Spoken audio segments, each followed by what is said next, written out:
Welcome back to the starting 11 here on LGRN, the highlights.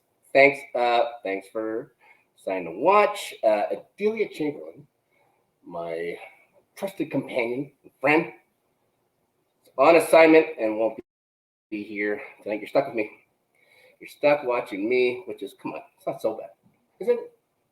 There, you can have this guy. This guy's the co-host for today. All right, there, guys. Big week in the Premier League. Lots of potential stories happening now. Come to the end of the year. We're in the last stretch.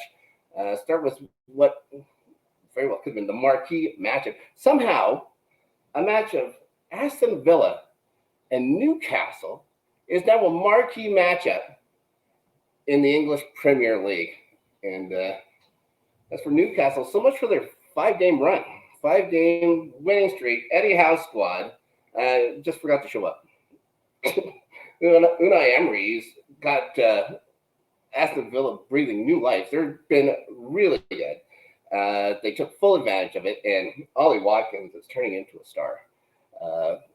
First, he sets up a Jacob Ramsey with a beautiful headed pass or whatever inside the box, get the first goal. Then he scores the next two in the 64th and 83rd minute.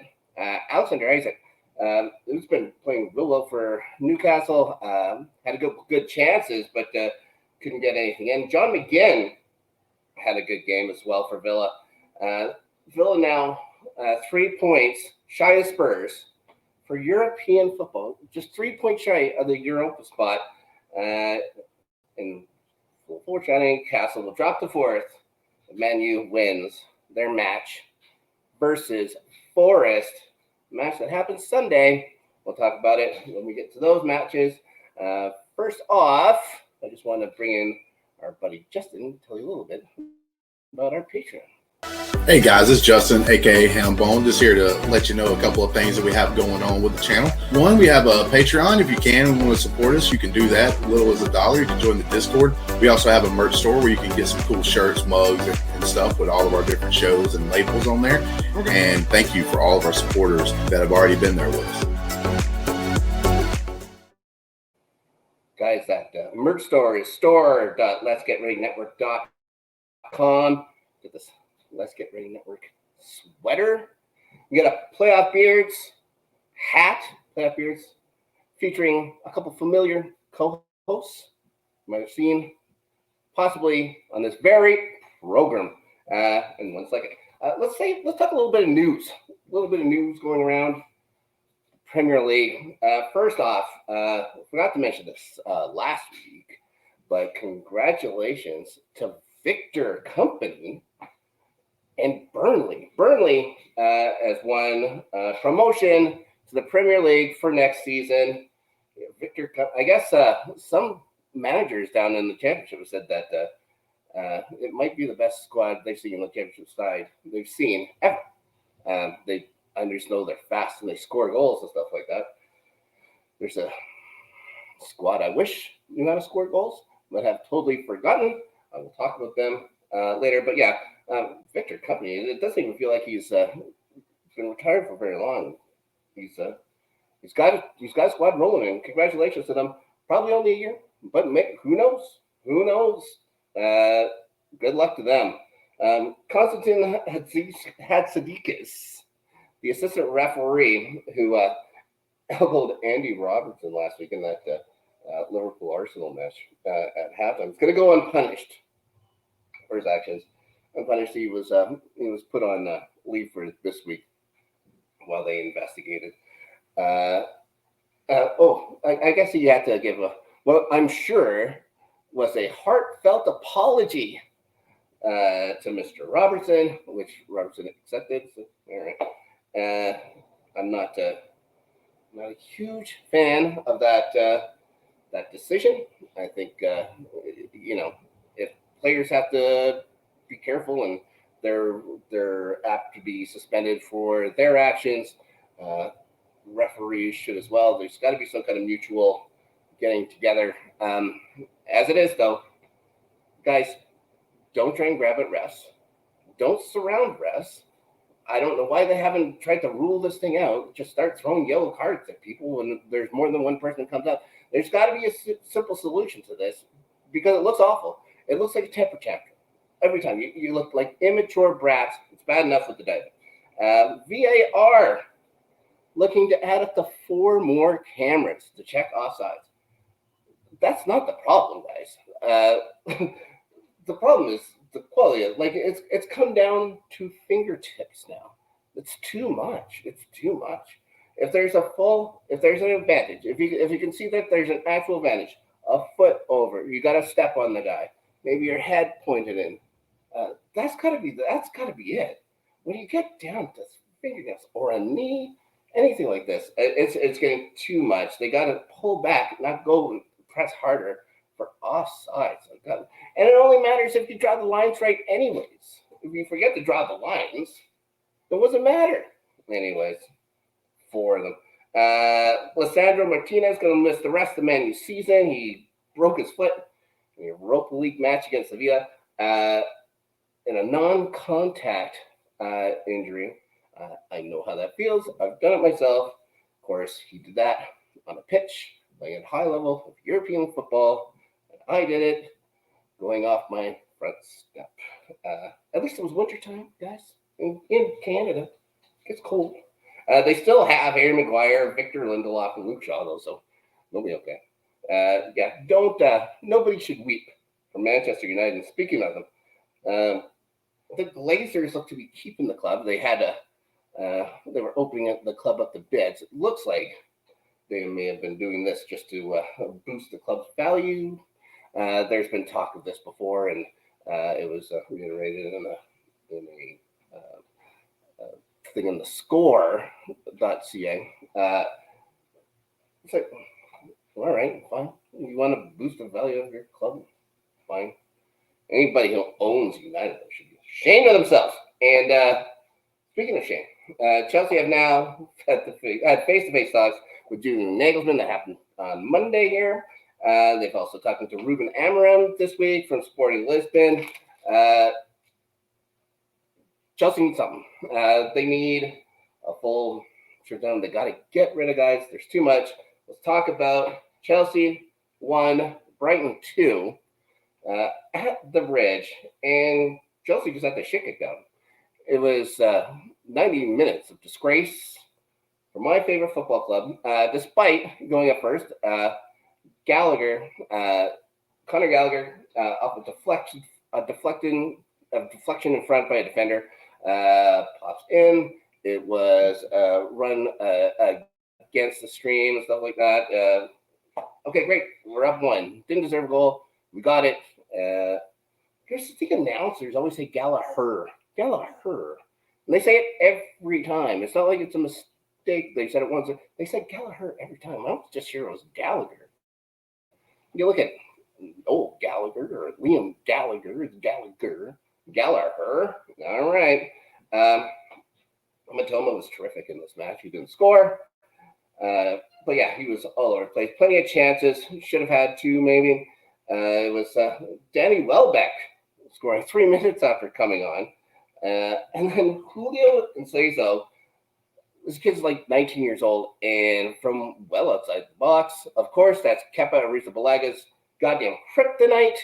Hammers a shot that just stayed static. It's like the ball hardly moved, like it didn't spin, and just kept climbing.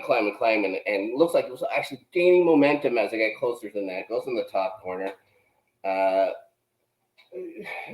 As a fan of football, it's fun watching Brighton. They play in triangles. There's always 2 options for anyone who has the ball. If you watch them coming up the pitch, there's always 1 followed by 2. 1, 2, 1, 2. They can switch around, but there's always 2 options to get the ball off. So they move the ball so well, and then you have a guy with the speed and tone and stuff like that coming through. One guy who does not have speed is Raheem Sterling. And how this guy is starting under Lampard, I don't get it. That funny running style he has too, with his arms out, like he has to keep himself balanced. So strange. I'd say everyone was bad except Mudryk, maybe. Mudryk had a good game. He looked fast. He was finding people and stuff like that. He was trying to create, but when nobody else gives a shit, what are you going to do? Nobody gave a shit. Like, that team, Chelsea Football Club, are 11 individuals. They're not a team. They're 11 highly paid individuals who are just in it for themselves. And every team that's coming up against them these days, it's 11 against 1. It's 11 against 1. They're just getting hemmed in. Jal Felix was bad. Enzo had nothing to work with this week. Trevor Chalaba was bad. He had a bad yellow card, and they kept him on for some reason. Fofana was poor. After the game, Todd Bowley went down to the locker room to talk about how embarrassing this is. Hopefully, schooling some of these. If these guys have any pride, it's time to pick it up and do something. Like, guys, like, you're sinking. They're sinking. Other teams don't want to get relegated. These guys don't seem to give a shit. There's going to be teams that are going to be close to catching them for that. They're in that 11th spot that just doesn't seem right, too. And poor Bowley had to get into a shouting match with his fans at his own place from his box. You can see him yelling up, and the fans are on him.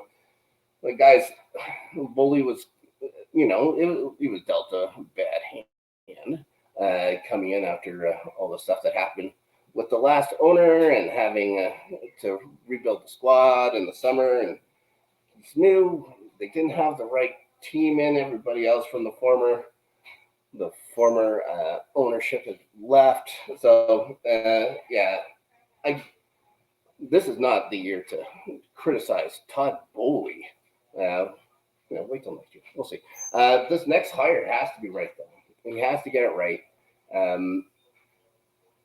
Again, Nagelsmann looks like maybe the front runner for it. I'd love to see Enrique, but we'll see. It's going to be another interesting summer for good old Chelsea Football Club. And speaking of Chelsea Football Club, the other team this year is Fulham Road, or is down the road in Fulham. Finally get a win over Everton of all teams. Of course, Fulham coming off of 4 straight losses. Go into Edison Park. They thumped Sam Dyche's club and couldn't get it together. It was a competitive first half. Harrison Reed had a beauty. And Dwight McNeil to tie it after Fulham had gone up. But second half, Harry Wilson and Dan James scored. And Fulham remains in the top 10. It's been not from a lack of trying to get out. It's just other teams just also bad. Like, it's such a strange season. Let's talk good news for me. There's something that made me happy on Saturday, and the Wolverhampton Wanderers were taking on Brentford. And Diego Costa finally does it. He gets his first in a yellow Wolverhampton shirt. It was a bit of luck, clearing attempt. He was going towards the net, so he made his own luck. Clearing attempt seemed to go right off his boot and in the net. And one of my all-time favorites finally has a goal, finally providing some offense for his team. Wang and Ki Chen got the other one after a great run by Matheus Nunes, cutting through the defense to the box and finding him in space in front of the net. And then Jose Sa wasn't in trouble very much, but he got the clean sheet. I like that Jose Sa too. Jeez, like, Wolves should be better than they are, and so I don't believe they'll be relegated this year. Let's see what they can do next year. I'm pretty sure Diego Costa won't be on the team, but let's see how they progress. Every week I seem to want to say something nice about Wolverhampton. I think it was all due to that FA Cup baloney from Liverpool. I've always had a good soft spot for them. And Diego Costa. Another one is Crystal Palace, big win over Southampton, and the Renaissance continues to recognize the squad. Picking on the basement dweller, sure, as he scores twice in 15 minutes. This is at St. Mary's. Palace is only 3 points shy now of Chelsea for 11th, and you can see the two just moving in opposite position. Guys, Frank Lampard sorry to go back to Chelsea, but Frank Lampard hasn't done any kind of tactics with the squad yet. He's all trying to make them feel better about things. I don't get it. Anyways, back on to better things. Premier League. We got Man City beating Leicester 3-1. Dean Smith has taken charge of the Leicester Foxes. Jesse Mark turned them down, I guess, like we were talking about. Dean Smith has decided to take, of course, he used to coach Villa, brought them out of relegation. He brought John Terry back with him. John Terry has left Chelsea to help coach Leicester, his old mentor, Dean Smith. But it didn't matter. City was terrific. It was 20 minutes, I think, when they had 3 goals. It was Erling Haaland with 2, one from the spot and another one on the run. He only played the first half. He's got 32 goals in the year. But here it's like Iheanacho scores in the second half, about 75 minutes in. And then he hits another one off the post, and there are some other good chances. City did that City thing where they just switch it off, but they had gone up so much, whatever, by then. For Arsenal, a troubling win for Man City. Of course, it was to be expected, but they moved themselves within 3 points of them with a game in hand. We'll see how Arsenal does on Sunday. Now, something that makes my cold, dark heart smile. Need a little light. Need a little light from the darkness. Now, a match that was delayed. The start was delayed. I'm not sure why. But the start was delayed so that I was able to watch during halftime and after the game Tottenham v. Bournemouth. Yes, lovely. Son gets the Spurs on first. He's finally found his footing again. He's got his touch back, it seems. But it's Mateus Vinha stripping Pedro Porro the ball just outside the box and finds darting back in, wall pass comes back to him to tie it. Solanke then scores after some nifty running to the box by Tavernier to get on the ball. 2-1 for the Cherries. Dan Schumann will tie it. Dan Schumann will tie it in the 80th minute. And that bloody Tottenham Hotspur Stadium goes bananas. It's like, guys, you just tied Bournemouth, and this is what's getting you going nuts.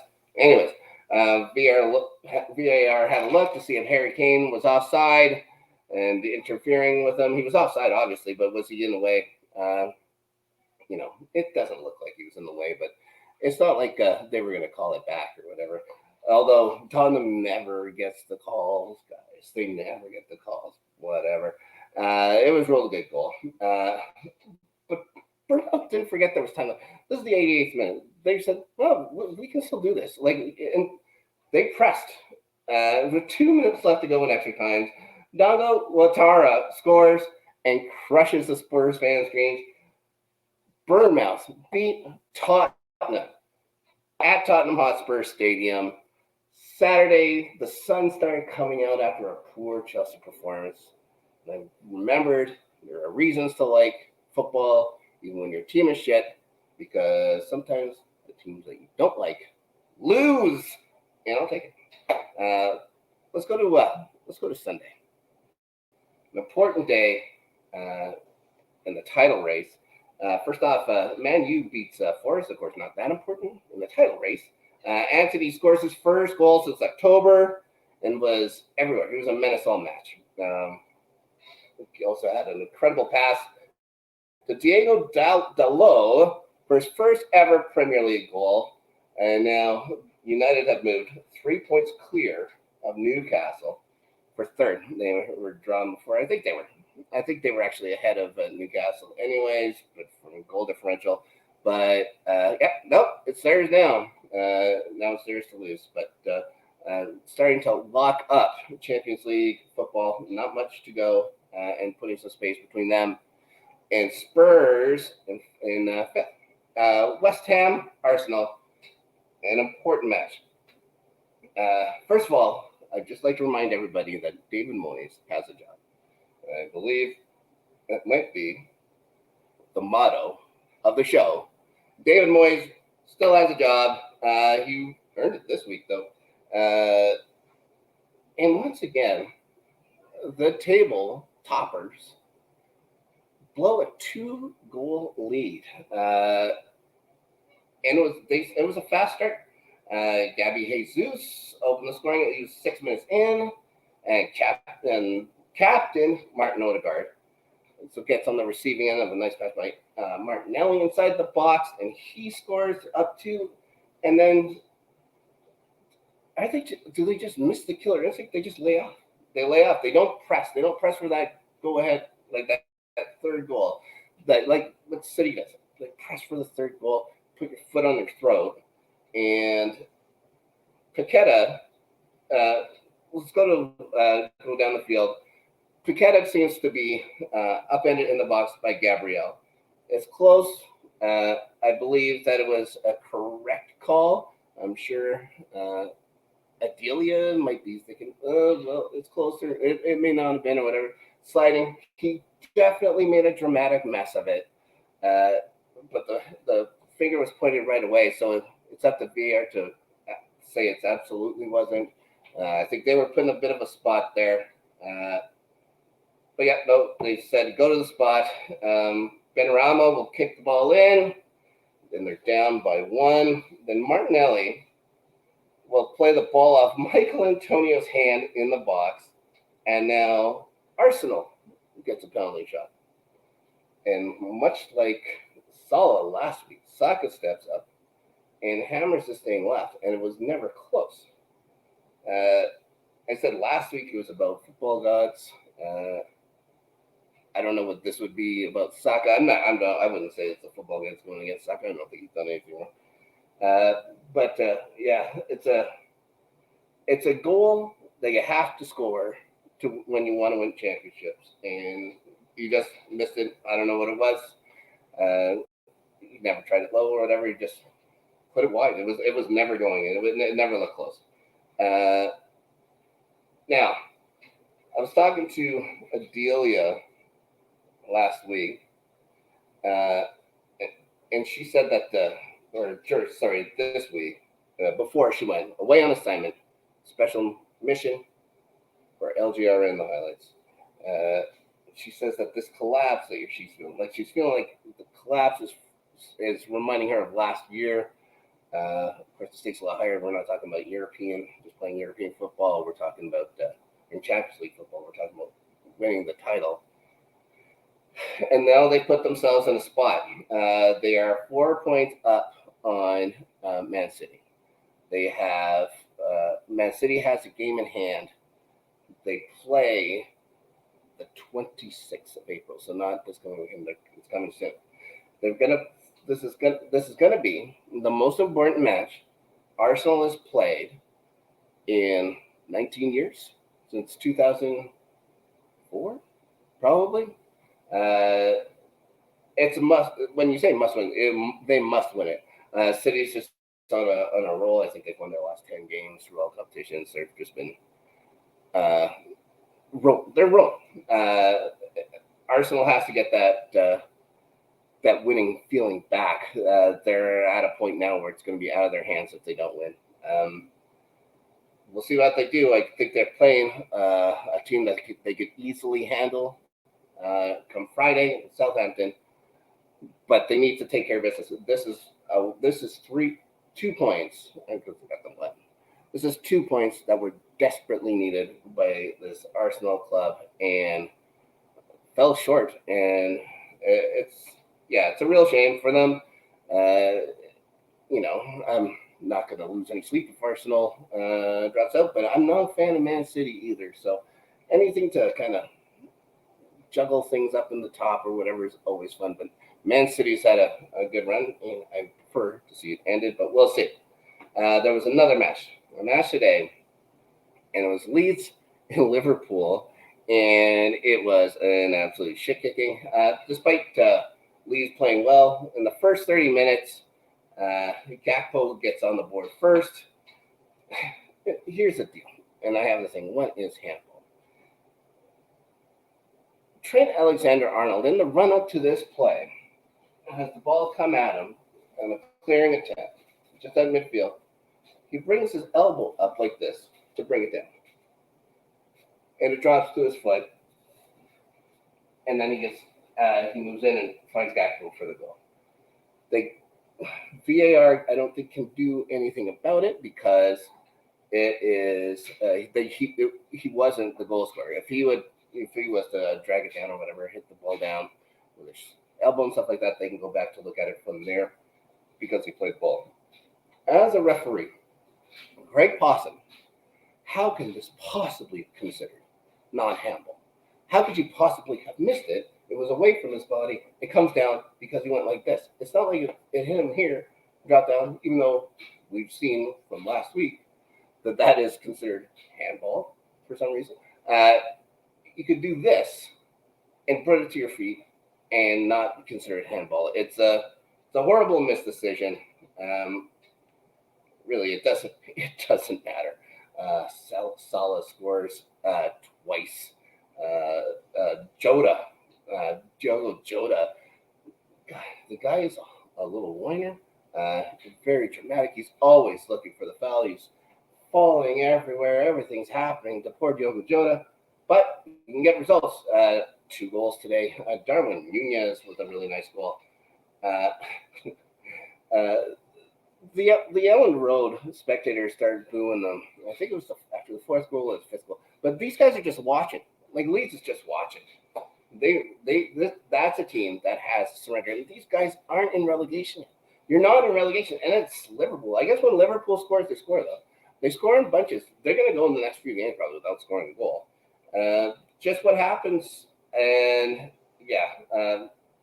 Do I expect Leeds to recover from this? No. Oh my God, they're awful.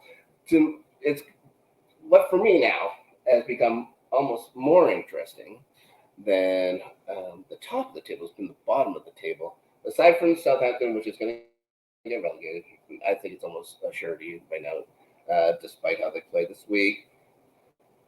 Those next 2 spots, and right from 19 to 15, it's within 4 points. It's gonna go up and down. It's gonna be fascinating. There's so much money involved. It's gonna be crazy. Guys, that's it for the matches from the week. Now, I guess I have to talk about our predictions from last week. A shameful display by myself. It was never gonna happen for me. I lose to Adelia 5-1. Unbelievable. It's like she's like Liverpool and I'm Leeds. But every week you get another chance to bounce back, and I'm going to try and get it done this week. Short week, or not a short week, but it's a smaller week. Of course, with the FA Cup semifinals going on, a few teams, including my Chelsea, not playing this week. We do have, and like I said, that big match, Arsenal versus Southampton. Arsenal playing at home. Has to win, will win, and we'll see if they learn their lesson. They have to go for 5 or something. They have to get something to convince themselves this is how to win it again. They have to beat the shit out of Southampton. It has to be done. Fulham versus Leeds. Of course, I didn't mention that. It turns out Adelia picked Arsenal. Of all teams, Arsenal? Really, Adelia? Okay. But I picked them too. Fulham and Leeds, they're playing in Craven's Cottage. And after the display we saw today from Leeds, yeah, of course, as poorly as Fulham had been playing, they played well this week. They're going to beat Leeds. I don't see Leeds picking up another win all season. Brentford and Villa in what could be another marquee-style matchup this week. Adelia's chosen Brentford at home. I'm going to go for Villa on the road to beat Brentford. I just really like the way that they've been playing. Of course, I only picked 1 game right last week. Palace and Everton. Adelia's calling a draw here. And just Roy Hodgson has some scoring, and Everton looked like crap. So I'm going to take Palace to win now. Leicester Wolves. Adelia has Wolves. I got Wolves.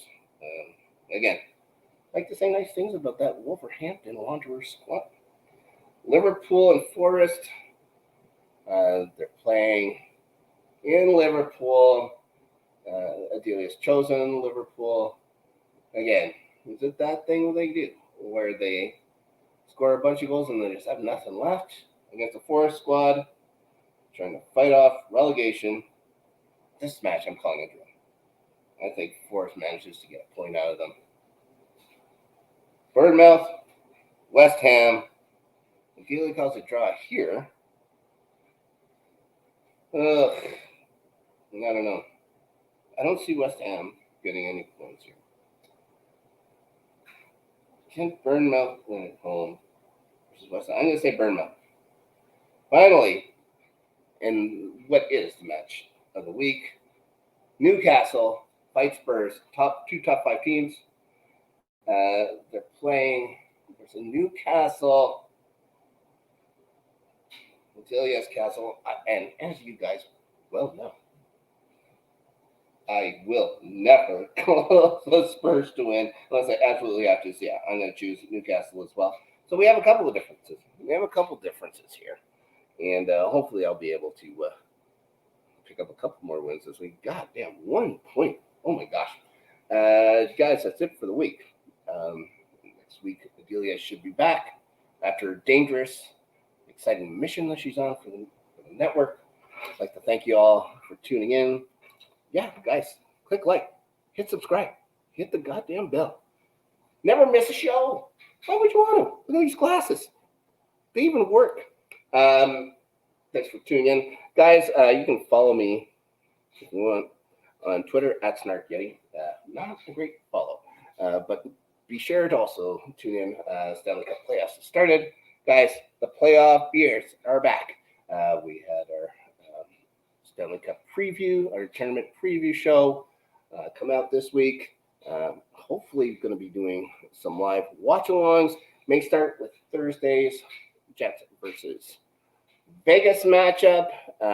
Guys, that will be for probably adult ears only. It turns out, once in a while, I'll let a swear word go when it comes to the Winnipeg Jets. But more playoff beers to come. This week we'll try and do as many shows as we can, recapping and setting up future matches.